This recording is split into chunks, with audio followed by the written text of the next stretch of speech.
Бұның ауылы Сырдарияның қарсы шетінде бір 30 үй, 3-ші фермада тұрады. Жартысы жыңғыл, жартысы секс ауыл. Енді ол ауылда туалет болмайды. Білесіздер ғой енді. Шымкентке барған екен, бұл кісіге шамалы қиналып қалған. Сол кезде енді сұраған екен, айтты, сіз арнайы туалетке барасыз деп. Сонымен көшедегі туалетке жіберген. Енді екеуміз Қоңырат деген елдің балдарымыз. Жүсіп менде. Қоңыраттың ішіндегі мен Маңғытаймын, Жүсіп жетіндер.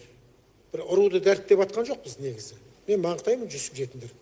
Туалетке барған, туалетке барсам, міне янда М, міне янда Ж деген жазу бар екен.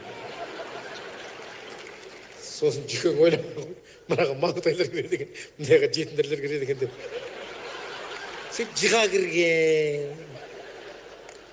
Сесе бір орысты қатын шығып бұратса, әпше саламатсыз ба, сіздер жетіндерсіз ба деп сұрап тұрған бұл кісі. Өзі туралы анекдот та.